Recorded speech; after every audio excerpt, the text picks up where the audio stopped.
Welcome to Resource Prepping. I'm your host, Greg.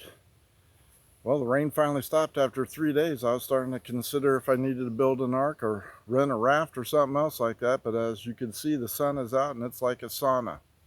Hey, a couple things I wanted to go over with you.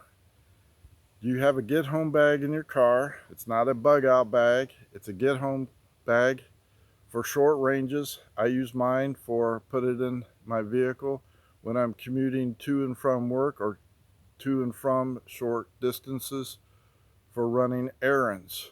You can use it. It's good to have in your car in case you go on vacation and the SHTF happens, but you're days away from home. That will get you to the next safe location if there is one.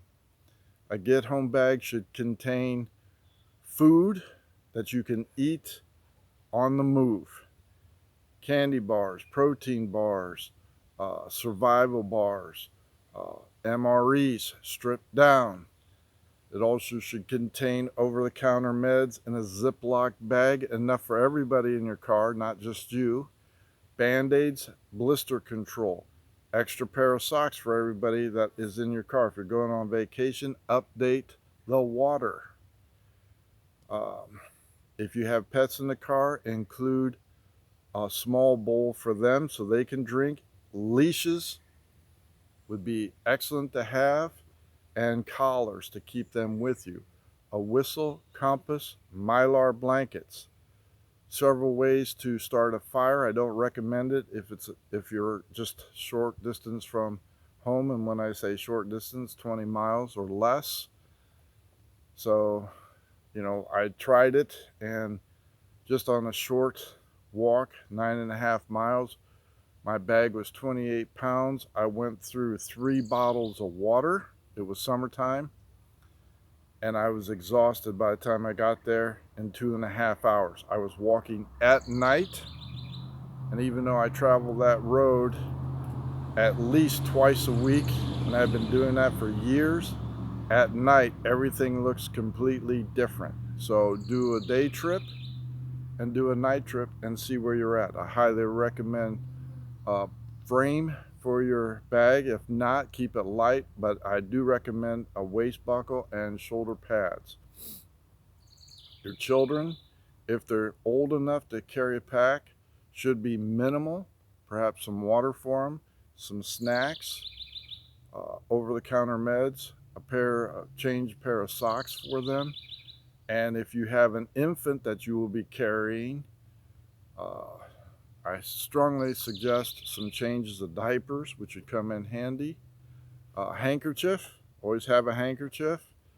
A ball cap for yourself or everybody else, or at least a scarf, a kerchief works as a head cover as well. Garbage bags, 33-gallon works pretty good for rain, so you don't have to carry rain ponchos for everybody, but they do have rain ponchos that fold up and fit nicely in the backpacks. I don't recommend brightly colored ones, but if that's all you can get it, take it and be glad you have it. Numbers of ways to make fire, plus self-defense weapons, fixed blade knives.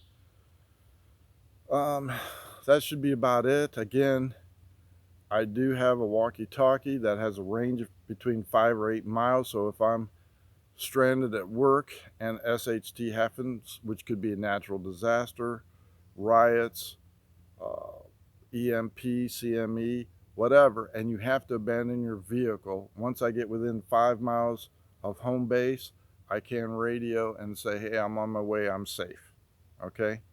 Plus my cell phone and a charger, but if you're abandoning your vehicle, it won't do any good. I do have a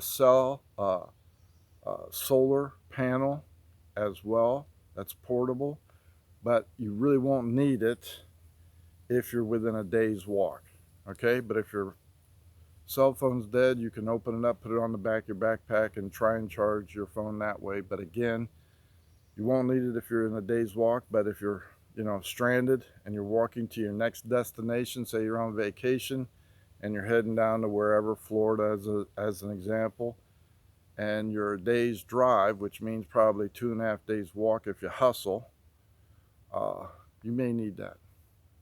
Okay, just a quick reminder on that.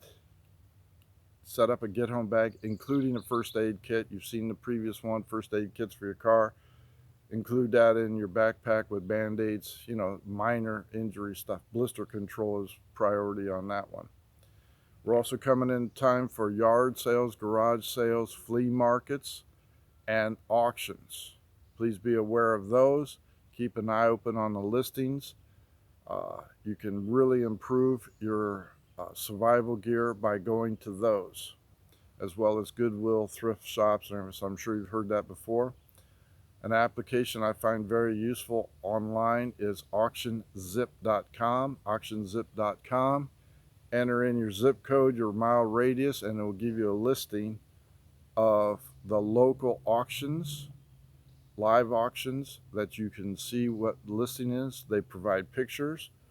Also, they also have online auctions across the country. Read carefully on those. There is a steep premium. Not everybody ships.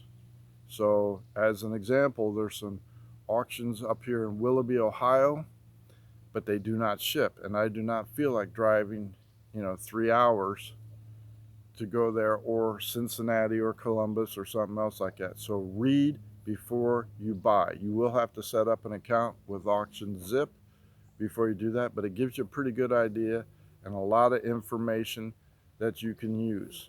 Okay? I think that was pretty much about all I had to cover.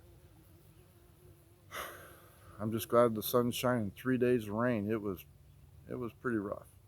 All right, thanks for watching. Please like and subscribe. Get yourself right with God. Get baptized. Greg out.